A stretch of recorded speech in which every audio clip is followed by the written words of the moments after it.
ओम नमः श्री यतिराजाय विवेकानंद सूरये सच्चित सुख स्वरूपाय स्वामिने तापहारिणे। স্বামী বিবেকানন্দ এবং শ্রীরামকৃষ্ণের অশেষ কৃপায় আমরা আবার সমবেত হয়েছি স্বামীজির পদপ্রান্তে এই গ্রন্থ থেকে পাঠ এবং আলোচনার উদ্দেশ্য নিয়ে।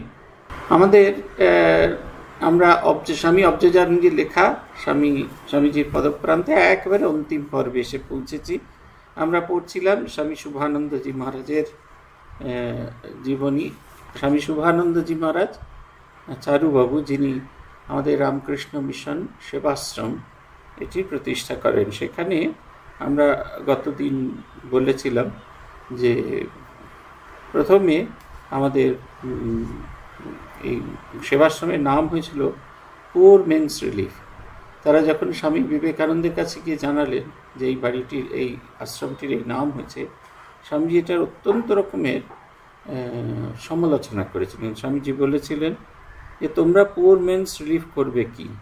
দয়া নয় সেবাই তোমাদের জীবনের নীতি হোক। দেবমূর্তি জ্ঞানে জীবসেবা দ্বারা কর্মকে ধর্মে পরিণত করো। ঈশ্বর ব্যতীত অন্য কেউ জীবের দুঃখ দূর করতে পারে না। তোমরা পুওর মেন্স রিলিফ করবে কি করে? ফলস কালারে মার্চ করো না। তোমাদের সমিতির নাম হোক হোম অফ সার্ভিস সেবাশ্রম, এবং প্রথমে এই নাম হলো সেবাশ্রম হোম অফ সার্ভিস, এবং পরবর্তীকালে এই সংস্থার নাম হলো Ramakrishna mission home of service. এই হলো ব্যাপার। এই রামকৃষ্ণ মিশন হোম অফ সার্ভিসের জন্য তিনি একটি অ্যাপিল লিখে দিয়েছিলেন স্বামী বিবেকানন্দের। সেই বিখ্যাত অ্যাপিলটি আমরা বিগত দিন পড়েছিলাম। সেখানে একটা ভারী সুন্দর কথা লেখা ছিল। সেটা হচ্ছে এই যে আপনার দান যতই ছোট হোক, আপনার দান হয়তো সামান্য, আপনাদের সাহায্য হয়তো নগণ্য, তবুও কুণ্ঠা বোধ করবেন না। সেই প্রাচীন প্রবাদ তৃণগুচ্ছগুলি একত্রে করিয়া রজ্জু করিলে প্রচণ্ড মদমত্ত হস্তিও উহা দ্বারা বাঁধিয়া রাখা যায়। এটা আমি খুব অন্তর থেকে বিশ্বাস করি, এবং এই ভাবনাটা যে সত্য সেটা আমি জানি। এটা একবারে ভীষণ রকমের সত্য। আজকেও আমরা একটা বিজ্ঞাপন দেখছিলাম। এখন পর্যন্ত আমাদের বাচ্চাদের জামা কাপড় দেওয়ার জন্য 4,20,000 টাকা আসেনি। সেটা অন্য কথা, ওটা এসে যাবে। কিন্তু এই যে 7 দিনের ভেতরে আমাদের 15 লক্ষ টাকা এলো, এগুলো কিন্তু সবই এই খুব সামান্য সামান্য। কেউ একটি শাড়ি, একটি জামা, কেউ একটি শাড়ি, কেউ একটি জামা, কেউ একাধিক দিয়েছেন। কিন্তু 7 দিনের মধ্যে এত মানুষ, প্রায় 847 জন মানুষ দান দিয়েছেন, এবং তাদের ভরসাতে হয়েছে। এবং কেউ যখন আমাদের এটা বন্ধ হয়ে গেছে অভিমান প্রকাশ করেছেন। আমি মাইনে পাইনি বলে দিতে পারিনি, কারণ আমাদের 11ই জুন প্রকাশিত হয়েছিল, একবারে মাসের মাঝখানে। আমি মাইনে পাইনি বলে দিতে পারিনি, তাই বলে আমি দিতে পারবো না। এই যে মানুষের যে আকুতি, এ একবারে সত্যি সত্যি ভীষণ রকমের আকর্ষণীয় আমাদের কাছে। স্বামীজির এই কথা খুব সত্য, এবং আমরা আমাদের জীবনে এটা ফলিয়ে দেখতে পেরেছি। আমাদের জীবনে এটা সত্য হিসেবে প্রকাশিত হয়েছে। স্বামীজির এই আবেদন শুনে অনেকেই মানুষের মাঝখানে মন্ত্রের মতো কাজ করেছিল। স্বামী আত্মস্থানন্দজিকে বলতে শুনেছি, তিনি একদিন একজন স্বামীজিকে বলছেন, তিনি এখন একটি কেন্দ্রের অধ্যক্ষ, তখন তিনি একটি রিলিফ চালাচ্ছেন, এবং সেই রিলিফটি পরিচালনা করছেন। খুব বড় আর্থকুয়েক হয়েছিল ভারতবর্ষে সেই সময়। তার পুনর্বাসনের কাজ চলছে, এবং পুনর্বাসনের কাজে মুম্বাই আশ্রম থেকে তো টাকা জোগাড় করা হচ্ছে, কিন্তু তথাপি টাকার অভাব হয়েছিল। আত্মস্থানন্দজি এই তাদের বিজ্ঞাপনটির একটি ত্রুটির কথা বললেন। বিজ্ঞাপনের ত্রুটিটা কীরকম, সেখানে কোথাও বলা নেই যে কীরকমভাবে দান করতে পারেন। উনি বলেছিলেন প্রত্যেক মানুষ তাদের যে সামর্থ্য, নানা কাজের মাঝখানে যে সামর্থ্য, সেই অনুযায়ী যদি তারা দান করবার সুযোগ পায়, তাহলে সে অবশ্যই তোমাকে দেবে। তারপরে এই দানের পরিমাণটা যদি প্রত্যেকের সামর্থ্য অনুযায়ী হলে, তাহলে টাকাটা তুমি ঠিকঠাক মতো পাবে। অনেকের মাঝখানে, অনেক কাজের মাঝখানে সে তোমায় সাহায্য করবে, তাকে সাহায্য করবার সুযোগ করে দেওয়ার কথা তিনি বলেছিলেন।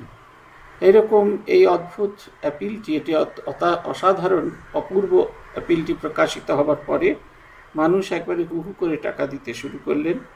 এই যে সেবা দল ছিল স্বামী শুভানন্দ পরিচালিত যে সেবা দল ছিল তারা ঠিক করলেন যে তারা আস্তে আস্তে এই টাকাগুলি ফেরত দিয়ে দেবেন, এই পুরো সংস্থাটাই রামকৃষ্ণ মিশনকে দিয়ে দেবেন। এবং সেই অনুযায়ী 1902 সালের 23শে নভেম্বর সেবাশ্রমের সেবকগণ এবং পৃষ্ঠপোষকগণ কাশীর কারমাইকেল লাইব্রেরিতে মিলিত হয়ে রামকৃষ্ণ মিশনের হাতে এই তাদের সংস্থাটি হ্যান্ডওভার করেন। রামকৃষ্ণ মিশনের হাতে এটা যাওয়ার পর এটা নাম হয় Ramakrishna mission home of service বা রামকৃষ্ণ মিশন সেবাশ্রম। এই সেবাশ্রমের উপরে অনেকের ভালোবাসা পড়েছে, যেমন ঠাকুর ছিলেন, মায়ের আশীর্বাদ করেছেন, স্বামীজির আশীর্বাদ করেছেন, তেমনি স্বামী ব্রহ্মানন্দজি, শারদানন্দজি এবং শিবানন্দজি এদের খুব আশীর্বাদ করেছেন। সেই সময় শিবানন্দজি কাশীতে অদ্বৈত আশ্রম প্রতিষ্ঠা করেছিলেন। অদ্বৈত আশ্রম প্রতিষ্ঠা হয় 4 জুলাই 1902 সালে, যেদিন স্বামীজির মহাসমাধি হয়। এবং সেই দিনই সেই কারণে মহাপুরুষ মহারাজ কাশীতে ছিলেন, প্রচণ্ড সংগ্রাম করছিলেন অদ্বৈত আশ্রমটিকে দাঁড়ানো। কারণ অদ্বৈত আশ্রমের যে সিড মানিটি ছিল সেটা শেষ হয়ে যেতে খুব বেশি সময় লাগছিল না, তাই তার পক্ষে এই সেবাশ্রমটি অদ্বৈত আশ্রমটি পরিচালনা করা খুব কঠিন ছিল। বহু মানুষের বহু আক্রমণ সমস্ত কিছু উপেক্ষা করে মহাপুরুষ মহারাজের তীব্র আধ্যাত্মিক শক্তি, তার তপস্যা প্রবণতা মন, তার তপস্যা প্রবণ মন, এই সমস্ত কিছু তাকে এইটিতে করতে সাহায্য করেছিলেন। আর এই কাজে আরও একজন এসেছিলেন, তিনি হলেন ভগিনী নিবেদিতা। তার গুরুর আশীর্বাদ পুষ্ট এই আশ্রমের জন্য তিনি যথেষ্ট শ্রম স্বীকার করেছিলেন।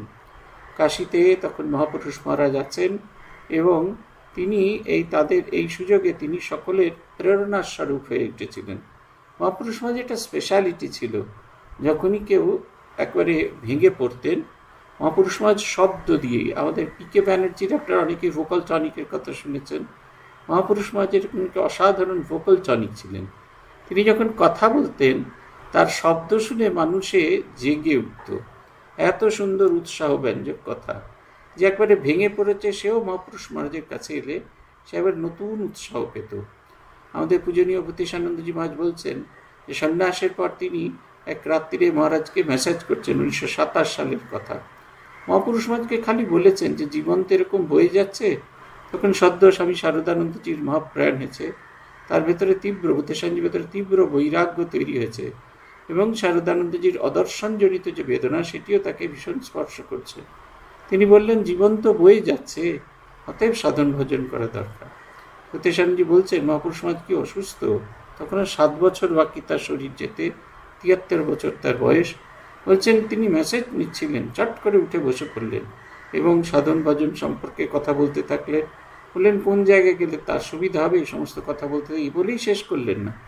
বললেন শুধু সাধন ভজন করলে হবে না, সাধনানুকূল একটা জীবন তৈরি করতে হবে, এবং এই সাধনানুকূল যদি জীবন তৈরি না হয় তাহলে এই তপস্যার জায়গায় গিয়ে খুব একটা কাজ হবে না। তিনি বললেন বেশ জমিয়ে জপ ধ্যান তপস্যা করার কথা বলতেন। এই যখন এরা আসতেন ওনার কাছে তখন সবাই এই একেবারে নতুন রিচার্জড হয়ে যেতেন মহাপুরুষ মহারাজের কাছে গিয়ে। 1902 সালের 5ই জুলাই চারুবাবু কলকাতা থেকে তারের মাধ্যমে খবর পেলেন যে স্বামীজির মহাপ্রয়াণ ঘটেছে। তারা ভীষণভাবে ভেঙে পড়ে কোনো উপায় না দেখে স্বামী শিবানন্দজির সঙ্গে দেখা করলেন। শিবানন্দজি তাকে সেদিন বলেছিলেন, স্বামীজি কখনো কখনো বলতেন কাশীর কাজই আমার শেষ কাজ, দেখো তাঁর কথা কেমন আশ্চর্যভাবে ফলে গেল। কয়েক মাস পূর্বে তিনি তোমাদের অন্তরে সেবা ধর্মের বীজ বপন করে গেলেন, আবার তারই ইচ্ছানুসারে গতকাল অদ্বৈত আশ্রমের প্রতিষ্ঠার দিনই তিনি মহাসমাধি মগ্ন হলেন। এইটা একটা দেখার মতো জিনিস, অন্তত অনুভব করবার জিনিস। স্বামীজির শরীর চলে যাওয়ার মতো অবস্থা হয়েছিল। তাহলে আপনারা অনুভব করতে পারেন যে স্বামীজির শরীরের অবস্থা কতখানি খারাপ ছিল, কিন্তু তা সত্ত্বেও তার এতটুকু তার উপর যে দায়িত্বটি শ্রীরামকৃষ্ণ দিয়ে গেছিলেন সেই দায়িত্ব থেকে তিনি এতটুকু নড়েননি। এই দায়িত্ব ভার সম্পন্ন তিনি ছিলেন। তিনি কোনো অবস্থাতেই সেই দায়িত্ব থেকে নিজেকে এতটুকু সরিয়ে নেননি।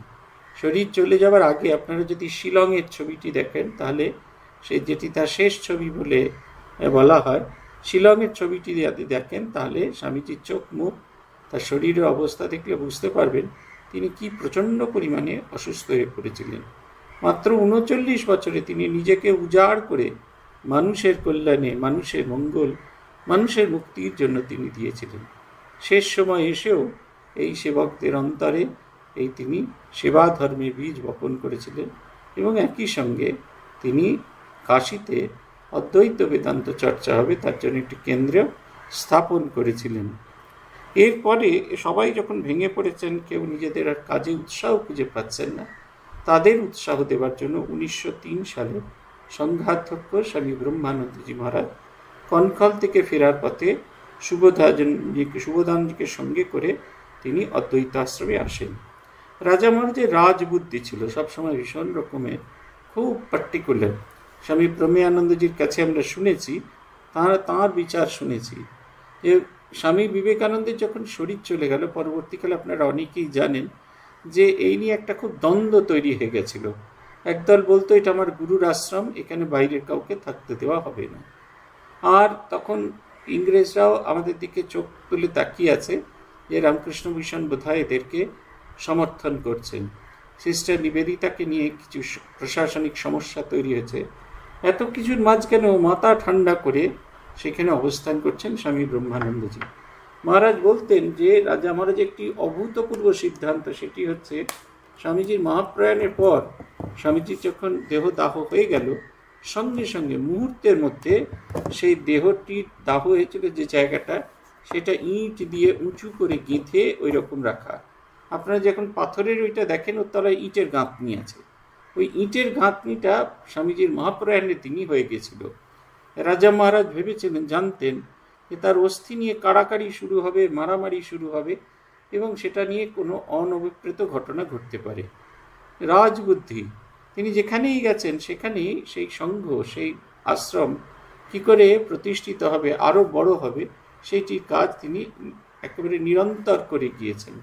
যেমন তিনি চেষ্টা করতেন যেখানেই যেতেন ঘর বাড়ি যেন হয়, যে কাজটি করছেন তার যেন একটা স্থায়ী ছাদের তলায় থাকতে পারে, এইটার ওপর তিনি ভীষণ রকমের জোর দিতেন।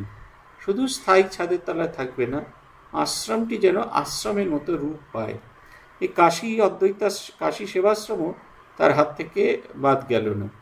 তিনি তাদের উৎসাহ দিতে থাকলেন, অনুপ্রেরণা দিতে থাকলেন যে কেমন করে এই গৃহ নির্মাণ করবে এবং গৃহ নির্মাণ না হলে কাজ শুরু হবে না। 1906 সালে, তাই আগে ভাড়াটে বাড়িতে ছিল, সেখান থেকে 1906 সালে কাশীর লাকসাপল্লীতে সেবাশ্রমের জন্য উপযুক্ত 5 বিঘে জমি সংগ্রহ করা হলো। কলকাতার উপেন্দ্রনাথ দেব এর জন্য টাকা দিয়েছিলেন এবং হুগলির ভবতারিণী পাল এই জমি কেনার জন্য টাকাটি দেন। এবং সেদিনকে স্বামী শারদানন্দজি উপস্থিত থাকায় মহাপুরুষ মহারাজ এবং শারদানন্দজির অনুমতিক্রমে এই জমিটি রামকৃষ্ণ মিশনের হয়েই কেনা হলো। এবং 1908 সালে স্বামী ব্রহ্মানন্দজি যখন কাশীতে আসেন, তখন তিনি সেই জমির ওপর ভিত্তিপ্রস্তর স্থাপন করেন। 1910 সালে 16ই মে মহারাজ সেই নবনির্মিত বাড়িটির দ্বারোদ্ঘাটন করেন। এখন আর সেটি অফিস বাড়ি আছে কিনা জানি না। যে বাড়িতে রাম নাম হয় সেটি হচ্ছে প্রথম বাড়ি, যে বাড়িটি তৈরি হয়েছিল। সেইখানে মহাপুরুষ মহারাজ এবং মহারাজের উপস্থিতিতে এই বাড়িটির আনুষ্ঠানিক ভিত্তিপ্রস্তর স্থাপন করা হয়েছে, এই উদ্বোধন করা হয়েছিল।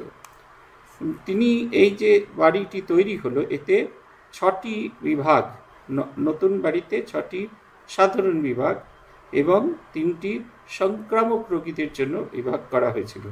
এছাড়াও একটা ফিমেল ওয়ার্ড ছিল, আর বাইরের ওপিডি সেকশন ছিল, মেডিসিন ডিসপেন্সারি ছিল, এছাড়া পাঠাগার, এই সমস্ত জিনিস ছিল।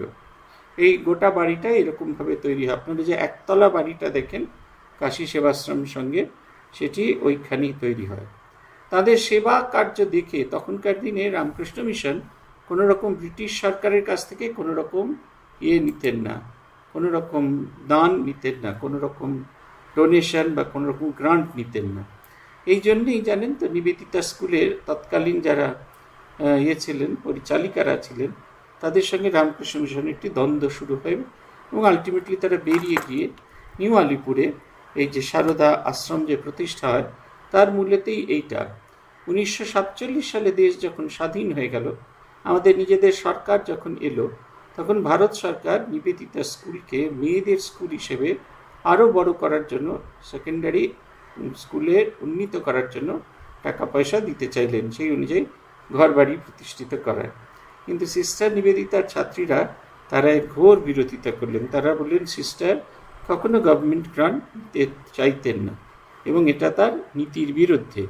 তাদের অনেক করে বোঝানো হলো এই গভর্নমেন্ট যিনি দিচ্ছেন এটি আমাদের নিজেদের সরকার, ভারতের সরকার। কিন্তু তারা কোনো মতে রাজি না হয়। অবশেষে এক সময় ভোরবেলা তারা সবাই বেরিয়ে গেলেন এবং প্রথমে গিয়ে তারা হাতিবাগানের কাছে একটি জায়গায় গ্রে স্ট্রিটে তাদের আশ্রম প্রতিষ্ঠা করলেন, স্কুল প্রতিষ্ঠা করলেন এবং পরবর্তীকালে আলিপুরে, নিউ আলিপুরে তাদের যে শ্রী সারদা আশ্রম সেটি প্রতিষ্ঠিত হয়েছে। এখন আর সেই দ্বন্দ্বটন্দ্বগুলো নেই, কিন্তু যে রামকৃষ্ণ ধারা থেকে তারা চিরকালের জন্য বিচ্ছিন্ন হয়ে যায়। কিন্তু সেই সময় কাশীতে, কাশীর যিনি তদানীন্তন প্রশাসক যিনি ছিলেন শ্রী গ্যাসকেল, তিনি কাশীর এই আশ্রমের জন্য বার্ষিক 125 টাকা তার একটা গভর্নমেন্ট গ্রান্টের ব্যবস্থা করে ফেললেন। কাশী এমনিতেই তো অত্যন্ত পুণ্য স্থান, পবিত্র স্থান, এবং কাশীর সেই আলোকে সংযুক্ত হলো কাশী সেবাশ্রম। 8ই নভেম্বর এই সেবাশ্রমের পক্ষে অত্যন্ত পুণ্যতিথি, 1912 সালের 8ই নভেম্বর। সেদিন শ্রীমা সারদা দেবী পালকিতে করে কাশীর সেবাশ্রমের প্রত্যেকটি ওয়ার্ড ঘুরে ঘুরে দেখেছিলেন এবং ফিরে গিয়ে তিনি 10 টাকার একটি নোট পাঠান এবং তিনি তার আশীর্বাদ পাঠান। তিনি বলেন, এই জায়গা আমার এত ভালো লেগেছে, এখানে স্থায়ীভাবে থাকতে ইচ্ছা হচ্ছে। আরও বলেছিলেন, এখানে ঠিক ঠিক ঠাকুরের সেবা হচ্ছে। মাস্টারমশাই, কথামৃতকার মাস্টারমশাই স্বামীজির খুব বড় ফলোয়ার ছিলেন, কিন্তু স্বামীজির এই শিবজ্ঞানে জীবসেবা, এই নরওয়ার নারায়ণ সেবা, এটি তিনি একেবারেই কোনো দিনই করেননি, এটাকে কখনো মেনে নেননি। এমনকি স্বামীজির মহাপ্রয়াণ হয়ে যাওয়ার পরেও তিনি কোনো দিন স্বামীজির এই ভাবটিকে গ্রহণ করেননি। কাশীতে যখন শ্রীমা সারদা দেবী গিয়ে পৌঁছলেন, সেই সময় কাশীতে শ্রীমা সারদা দেবী সেই দলেতে অনেকের সাথে ছিলেন মাস্টারমশাই এবং তার স্ত্রী নিকুঞ্জ দেবী। যখন মা ঘুরে ঘুরে এই কাশী সেবাশ্রম ঘুরে গিয়ে এই কথা বললেন, তখন আমাদের আশ্রমে ছিলেন, সে অদ্বৈত আশ্রমে ছিলেন মাস্টারমশাই এবং আমাদের স্বামী শারদানন্দজি। তখন শারদানন্দজিকে বলা হলে শারদানন্দজি মাস্টারমশাইকে এই ঘটনাটি বলেন এবং মাস্টারমশাই এই শারদানন্দজি এই ঘটনাটি রাজা মহারাজকে বলেন। রাজা মহারাজ তখন মাস্টারমশাইকে এই ঘটনাটি বললে মাস্টারমশাই বলেন যে হ্যাঁ, জগৎজননী যখন এই প্রজেক্টকে অ্যাপ্রুভ করছেন তখন এটার না মানার কোনো উপায় নেই। স্বামীজি তৈরি করা শিবজ্ঞানী জীবসেবার এই যে এক অদ্ভুত মেশিন, আমি তো বলি মেশিন, অদ্ভুত এক কল তৈরি করেছেন। এই কলের ভেতর যে ঢুকবে তাকে সেবা ভাবনা তাকে জাগ্রত করবেই, অন্যের জন্য নিজেকে উৎসর্গ করবার প্রেরণা সব মানুষের ভেতরে সবসময় জেগে উঠবে। তাই বলছেন যে তখন এই জিনিসটি অ্যাপ্রুভাল পেল। সেবাশ্রমের কাজ উত্তরোত্তর বৃদ্ধি পাচ্ছিল এবং চারুচন্দ্র কিন্তু সবসময়, তখনও পর্যন্ত তার সন্ন্যাস হয়নি, চারুচন্দ্র তার সব পুরো শরীর, মন, প্রাণ সবটুকু এই সেবাশ্রমে উৎসর্গ করেছিলেন। ভীষণ শান্ত মানুষ ছিলেন। চারুচন্দ্রের আশ্চর্য রকমের ধৈর্য ছিল, অসম্ভব রকমের সহনশীলতা ছিল এবং এটি থাকার জন্যই পরিচালন ক্ষমতা এবং আদর্শনিষ্ঠ হওয়াটা ভীষণ জরুরি। এবং যখন তিনি এইভাবে ছিলেন এবং নিজের আদর্শের প্রতি নিষ্ঠাবান ছিলেন, তখন অলৌকিক উপায় কাজ আসতো, টাকা আসতো, সাহায্য আসতো নানাভাবে। স্বামী প্রভানন্দজি একটি ঘটনা বারবার বলেন। তখন সেবা প্রতিষ্ঠানের আর্থিক অবস্থা খুব খারাপ। স্বামী প্রভানন্দজি তখন সহকারী সম্পাদক হিসেবে রামকৃষ্ণ মিশন সেবা প্রতিষ্ঠানে স্বামী গহনানন্দজির সঙ্গে আছেন। এমন সময় একজন মারোয়ারি তিনি টাকা নিয়ে এলেন, এক সুটকেস ভর্তি টাকা। সেই সম্পূর্ণ কালো টাকা সে ব্ল্যাক মানি হোয়াইট করবার জন্য এসেছেন। এটা কীরকমভাবে ব্ল্যাক মানি হোয়াইট করে? আপনাকে 10 লক্ষ টাকা দিল, তারপরে আপনাকে বলবে আপনি এই 10 লক্ষ টাকার ভেতরে 8 লক্ষ টাকা আমাদের ফেরত দিয়ে দিন, বাকি 2 লাখ টাকা আপনি রেখে দিন। এরকম প্রপোজাল আমাদের কাছে অনেকবার এসেছে, আমরা পেয়েছি, কিন্তু এই পুরনো ঘটনাগুলো আমাদের ভেতরে প্রেরণা জাগিয়েছে, আদর্শের প্রতি ভালোবাসাতে আমরা কখনো বয়ে যাইনি। এই মহারাজের কাছে যখন এলেন, মহারাজও খানিকটা সেই সময় মাইনের জন্য খুব কষ্ট হচ্ছিল। গহনানন্দজিকে গিয়ে প্রস্তাবটি বলায় উনি বললেন, ফেরত দিয়ে দাও, জগন্মাতার যদি ইচ্ছা হয়, মহামায়ার যদি ইচ্ছা হয়, তাহলে অর্থাৎই আসবেই, অতএব ওই টাকা নেওয়ার কোনো প্রয়োজন নেই। তিনি এমনকি সেই দাতা বলেছিলেন তিনি ফেরতও চান না, তার কোনো নাম ঠিকানাও প্রয়োজন নেই, তথাপি গহনানন্দজি এটি দেননি। তিনি ধার করেছিলেন, আমাদের একটি সিনেমা হলের মালিক ছিলেন, সেই তার মালিকের কাছ থেকে জিতেনবাবুর কাছে ধার করে সে মাসের মাইনে মিটিয়েছিলেন, আবার পরে যখন টাকা এসেছিল তখন ফেরত দিয়েছিলেন। এই চলছিল, ধীরে ধীরে একটু একটু করে বিকশিত হতে থাকলো। 1913 সালে স্বামী ব্রহ্মানন্দজি মহারাজ কাশীতে এলেন এবং তিনি এইবারে অদ্বৈতাশ্রমে দুর্গাপূজার প্রচলন করলেন। মহারাজের উপস্থিতিতে চারুচন্দ্র সেবাশ্রমের কর্মীরা তাদের আধ্যাত্ম জীবন গঠনে খুব চেষ্টা করেছিলেন। স্বামী ব্রহ্মানন্দজি বিভিন্ন জায়গা থেকে গাছ নিয়ে এসে আশ্রমগুলোতে লাগাতেন। আপনারা অনেকেই দেখবেন আমাদের আশ্রমগুলোতে নাগলিঙ্গম গাছ আছে। এই নাগলিঙ্গম গাছ কিন্তু এখানকার গাছ নয়, এটি আমাদের দক্ষিণ ভারতের গাছ। প্রায় আশ্রমে ব্যাঙ্গালোর থেকে স্বামী ব্রহ্মানন্দজি এই গাছ নিয়ে এসেছিলেন। আপনারা আমাদের সব আশ্রমেই প্রায় দেখবেন ম্যাগনোলিয়া গ্র্যান্ডিফ্লোরা এই গাছটি আছে, এ বাংলায় নাম যার যোজনগন্ধা। কিন্তু এই গাছটি হিমালয়ের গাছ, এটি হিমালয় থেকে এখানে তিনি নিয়ে এসেছিলেন এবং সব জায়গায় গরমের কম বেশিতে ফুলের আকার, গন্ধের আকার হয়, কিন্তু স্বামী ব্রহ্মানন্দজি এই কাজটি করতেন। তিনি ভুবনেশ্বর, পুরী এসব অঞ্চল থেকে সমুদ্রের ছোট ছোট ঝিনুক নিয়ে এসেছিলেন এবং প্রথম যে গেটটি তৈরি হয় সেই গেটের চতুর্দিকে সেই ঝিনুকগুলি লাগানো ছিল। এই কড়ি দিয়ে যে হাসপাতালের গেট তৈরি হয়, তার থেকে এই হাসপাতালের পরিচিত নাম হয় কড়ি হাসপাতাল। কেউ কেউ বাঙালি হাসপাতালও বলে, কিন্তু এর অন্য নাম হচ্ছে কড়ি হাসপাতাল। স্বামী ব্রহ্মানন্দজি ওইখানে একটি বেল গাছ ছিল, সেই বেল গাছটিকে দেখিয়ে সাধুদের বলেছিলেন এই বেল গাছ যেন না কাটেন। এই বেল গাছে একজন সূক্ষ্মদেহী মহাপুরুষ বাস করেন। 1916 সালের শেষের দিকে স্বামী প্রেমানন্দজি এবং শিবানন্দজি তারা দুজনেই আসেন এবং কিছুদিন বাস করেন। স্বামী শারদানন্দজি, অখণ্ডানন্দজি একাধিকবার বাস করেছিলেন এবং স্বামী তুরীয়ানন্দজি জীবনের শেষ 2.5 বছর, 1919 থেকে 3.5 বছর তিনি এইখানে ছিলেন। অম্বিকা ধাম যে বাড়িটি আছে, আপনারা দেখবেন একটি একতলা বাড়ি আছে, সেই বাড়িটিতে তিনি থাকতেন। সেবাশ্রম সম্পর্কে স্বামী তুরীয়ানন্দজির অভিমত, তিনি বলতেন, সেবাশ্রমে রোগীর সেবায় সাক্ষাৎ নারায়ণের সেবা হয়।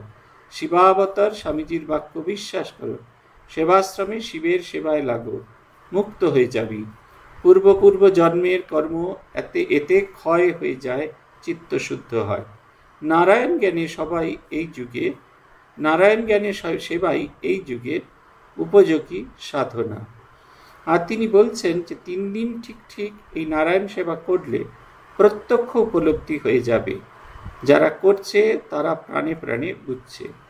এইভাবে তিনি এইটিকে এই আশ্রমটি যারা সেবক ছিলেন তাদের অন্তরে উৎসাহ জাগাতেন। আমাদের এই সেবাশ্রমে একটা অদ্ভুত জিনিস আছে, সব কিছু কথার আগে নারায়ণ শব্দটি বসানো আছে, সেই কারণে এটি হচ্ছে নারায়ণ ভাণ্ডার। এদের ভাণ্ডারটি খাবার জায়গাটির নাম, এখানে সব রান্না বান্না হয়, সেটি হচ্ছে নাম নারায়ণ ভাণ্ডার। প্রায় 20 বছর ধরে একটানা করতে করতে 1921 সালের স্বামীজির জন্মতিথির দিন তিনি সমস্ত কাজ থেকে বিশ্রাম নিয়ে চারুচন্দ্র রওনা দেন প্রয়াগে, একাকী ঝুঁসিতে, মানে গঙ্গার অন্য পারে ঝুঁসিতে, যেখানে স্বামী শারদানন্দজি এবং ব্রহ্মানন্দজি কিছুদিন তপস্যা করেছিলেন, তুরীয়ানন্দজি অনেকদিন তপস্যা করেছিলেন। সেইখানে গিয়ে তিনি একাকী থেকে তপস্যা করতে শুরু করেন। সেই সময় স্বামী ব্রহ্মানন্দজি এবং শারদানন্দজি কাশীতে আসেন এবং কাশী অবস্থান করে স্বামী ব্রহ্মানন্দজির আবির্ভাব তিথি পড়ে। সেই আবির্ভাব তিথিতে তিনি আসেন এবং তাকে সেই দিনকে খুব উৎসবাদী হয় এবং তাকে তিনি এসে ব্রহ্মানন্দজি এবং শারদানন্দজি খুব আদর যত্ন করেছিলেন। সেই বছর শ্রীরামকৃষ্ণের জন্মতিথি স্বামী ব্রহ্মানন্দজি মহারাজ কাশীতে অবস্থান করেন এবং কাশীতে তিনি সন্ন্যাস দেন এবং এই সন্ন্যাস দেওয়ার পরে এই চারুবাবুর নতুন নাম হয় স্বামী শুভানন্দজি। এতদিনে তিনি কাজেতে ব্যাপৃত ছিলেন, সেবা কাজে ব্যাপৃত ছিলেন, তাই অন্য কিছু করার তার সময় ছিল না। কিন্তু সন্ন্যাসের পর তিনি কিছুকাল উত্তরাখণ্ডের তীর্থ পর্যটন এবং তপস্যায় রত ছিলেন। তীর্থ পর্যটন এবং তপস্যার কালে মাধুকরী করে ভিক্ষা করে তিনি খাওয়া দাওয়া করতেন। অত্যন্ত অকিঞ্চন দিন কাঙালের মতো তিনি এক জায়গা থেকে এক জায়গায় ওরকমভাবে যেতেন। অবশেষে 1924 সালে তিনি কাশী ফিরে আসেন, কিন্তু তিনি সেবাশ্রমে আসেননি, কারণ সেবাশ্রমে তিনি আর সেবা দেওয়ার মতো আর মানসিক অবস্থায় ছিলেন না। এবং যেহেতু তিনি সেবাশ্রমে সেবা দেবেন না, তাই সেবাশ্রমে থেকেও তিনি থাকা এবং খাওয়া দুটোই তিনি রাজি ছিলেন না। গিরিশ্বর মন্দিরে তিনি বাস করতেন এবং সেখানেই সাধন ভজন করতেন। অবশেষে সেবাশ্রমাধ্যক্ষ স্বামী কালিকানন্দজির অনেক উৎসাহে তিনি ফিরে আসেন, কর্মে প্রবৃত্ত আর হননি। তিনি কাছেই, দেরাদুনের কাছেই, এই বাড়িটার আমাদের আর নেই, যদিও এখানে কিষানপুর কথা লেখা আছে, কিষানপুর নয়, এটি হচ্ছে বার্লোগঞ্জ। বার্লোগঞ্জে একটি বাড়ি পাওয়া যায় যেখানে শ্রীরামকৃষ্ণ সাধন কুটির স্থাপিত হয় এবং সেইখানে তুরিয়ানন্দজিও তপস্যা করেছিলেন। নামটি রেখেছিলেন স্বামী তুরিয়ানন্দজি। এটি তৈরি হয় রিট্রিট সেন্টার হিসেবে। যারা দীর্ঘদিন সাধন ভজন করার পরে তারা তপস্যা করতে চান, সেই সব সাধকদের জন্য, রামকৃষ্ণ মিশন সাধকদের জন্য এই রিট্রিট সেন্টারটি তৈরি হয়। আমাদের যেমন উত্তরকাশী, ঋষিকেশ, এই দুটি জায়গায় আছে, সেখানেও রিট্রিট সেন্টার, আপনি কিছুদিন গিয়ে সেখানে তপস্যা করতে পারেন। তুরিয়ানন্দজি এই বাড়িটির নাম রেখেছিলেন রামকৃষ্ণ সাধন কুটির। তিনি খুব আনন্দ হয়েছিলেন যে শুভানন্দ এই আশ্রম স্থাপন করেছেন। শারদানন্দজি এই প্রস্তাবে রাজি হয়েছিলেন এবং এই কিষানপুরের সাধন কুটিরে শুভানন্দজি অনেক সাধুদের সঙ্গে নিয়ে সেখানে কিছুদিন তপস্যা করেছিলেন। ক্রমাগত শরীর রুগ্ন হচ্ছেন এবং তিনি কিছুতেই কারুর সেবা গ্রহণ করবেন না ঠিক করেছেন। স্বামী শারদানন্দজি অনেক চেষ্টা করেছিলেন তাকে বেলুড় মঠে নিয়ে গিয়ে চিকিৎসা করাতে, তিনি সেটা রাজি হননি। তিনি ভেবেছিলেন যে কাশীতেই তার শরীর চলে যাবে, কিন্তু কাশীর যে অসহ্য গরম তার আর সহ্য হচ্ছিল না। সেইখানে তাকে কনখলে নিয়ে যাওয়া হয়। তিনি বলছিলেন, ভেবেছিলাম নশ্বর দেহটি কাশীতেই কাশীর গঙ্গাতেই বিসর্জন দেব, কিন্তু বাবা বিশ্বনাথের ইচ্ছা অন্যরূপ দেখছি। তার ইচ্ছাই পূর্ণ হোক, আমি কনখলেই যাব। 1926 সালের এপ্রিল মাসের ঘটনা। এই সময়ের 1 বৈশাখটি দুর্ঘটনা ঘটে। তখন তিনি একটু ভালো আছেন, তার শরীর বেশ সুস্থ, তিনি একটু একটু করে হাঁটাহাঁটি করতে পারেন এবং তা একজন জনৈক সেবক তার পত্রে লিখছেন, আজ 1 বৈশাখ প্রায় 1 মাইল বেড়াইয়া ফিরিবার মুখে আশ্রমের কাছাকাছি আসিয়া জনৈক সেবকের আশ্রমের কাছাকাছি আসিয়াছি, এমন সময় তিনি অর্থাৎ স্বামী শুভানন্দজি স্নান করিবেন বলিয়া ক্যানেলে, গঙ্গা হতে একটা খাল, এটা আশ্রমের পেছন দিকে, কনকল আশ্রমের পেছন দিকে আছে, গোশালা টোশালা ক্রস করে। এখন আরও ভালো খাল হয়েছে, তখন এরকম এত ভালো খাল ছিল না, কিন্তু গঙ্গার জলে সে তীব্রতা তখনও ছিল, এখনও আছে। বলছেন তিনি স্নান করবেন বলে ক্যানেলে একটি ঘাটে গায়ের কাপড় ও জুতো রেখে নামলেন। আশ্রমে গিয়ে কাপড় গামছা লইয়া আসি এই ভাবিয়া আশ্রমে আসিলাম এবং তাহার কাপড় লইয়া 10-12 মিনিটের ভিতর সেখানে ফিরিয়া গেলাম, কিন্তু গিয়া দেখি উপরে গায়ের কাপড় ও জুতা রহিয়াছে, কিন্তু তিনি নাই। ইয়া দেখিয়াই আমি স্রোতের দিকে ছুটিতে লাগিলাম ও যাহাকেই সম্মুখে পাইলাম তাহাকে জিজ্ঞাসা করিলাম, কোন সাধুকে কেহ জলে ভাসিয়া যাইতে দেখিয়াছ কিনা? এইরূপ ছুটিতে ছুটিতে পাঞ্জাবি সত্রের কাছে গিয়ে শুনলাম তথাকার কয়েকটি সাধু ক্যানেলে একটি সাধুকে ভাসিয়া যাইতে দেখিয়া তুলিয়া লইয়াছেন এবং জল হইতে তুলিয়াছিলেন, তখনও দেহে প্রাণ ছিল বলিয়া তাহাকে বাঙালি হাসপাতাল সেবাশ্রমে নিয়ে যাওয়া হয়। এই সংবাদ পেয়ে তিনি আশ্রমে ছুটে আসেন এবং দেখেন তিনি স্বামী শুভানন্দজি। আশ্রমের সকলে যথাযথ চেষ্টায় তাকে বাঁচানোর চেষ্টা করলেন, কিন্তু তার আর বাঁচানোর মতো অবস্থায় ছিল না। তার এই লাং ইনফেক্টেড হয়ে যায় এবং ধীরে ধীরে তিনি শরীর চলে গেলেন। একবার কাশী থেকে আসবার সময় গাড়িতে তিনি বলেছিলেন, কাশী প্রাপ্ত তো হলো না, এবার হরিদ্বার প্রাপ্তি হবে। এই কথা একেবারে খুব সত্য হয়ে গেছিল। তিনি কখনোই এই গঙ্গাহীন প্রদেশে তিনি কোনোদিন আসতে চাননি। গঙ্গাহীন প্রদেশে তার আসার এতটুকু ইচ্ছা ছিল না। শুভানন্দজি ছিলেন আদর্শ কর্মী, তার সেবানিষ্ঠা, পরদক্ষ কাতরতা চিরকাল আমাদের সঙ্গে দৃষ্টান্ত হয়ে থাকবে। আমাদের সঙ্গে সেবার কথা বলতে গেলে কয়েকজনের কথা বিশেষ করে বলা হয়।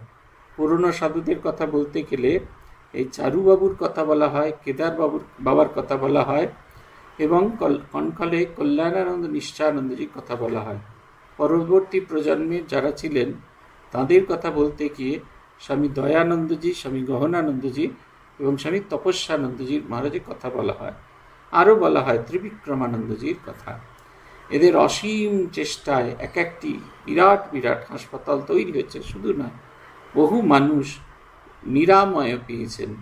তপস্যানন্দজির কথা শুনেছি, তিনি যখন ত্রিবেন্দ্রমে ছিলেন স্বাস্থ্যমঙ্গলমে, তখন তার একটা থাকার ঘর ছিল না।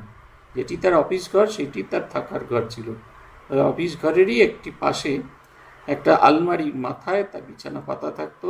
সারাদিন তিনি কাজ করতেন, অনেক রাত অবধি। কাজ শেষ হয়ে গেলে 3টি বেঞ্চকে পাশাপাশি বিছিয়ে তার বিছানাটি পাতা হতো। তিনি নিজেই পাততেন সেই বিছানা এবং সেই বিছানা পেতে তিনি ওতেই শয়ন করতেন। পরের দিন সকালে আবার তুলে ফেলতেন। দয়ানন্দজি, আমাদের পূজনীয় স্বামী গহনানন্দজির কথা আমরা অনেক শুনেছি। এর কথাও তেমনি আমাদের এতে আছেন। তিনি গঙ্গার তটে কিছুক্ষণ থাকতেন। রোজ তার কাজের মধ্যে অন্য ছিল অন্নপূর্ণা এবং বিশ্বনাথ দর্শন করা এবং গঙ্গার ঘাটে কিছুক্ষণ বেড়ানো আর স্বামীজির প্রসঙ্গ করা। যখনই কেউ তার কাছে যেতেন তার সঙ্গে তিনি স্বামীজি প্রসঙ্গ করতেন। যখনই তিনি বাইরে যেতেন সঙ্গে করে তার সঙ্গে কিছু চাল ডাল তেল নুন এসব থাকতো। যদি কোনো মানুষকে তিনি খুঁজে পেতেন যার এই সমস্ত অন্নের অভাব আছে, তাকে তিনি দিতেন। এক অদ্ভুত জীবন, এই নিঃশব্দে এই জীবনগুলো চলে গেছে, আমরা অনেকেই জানি না।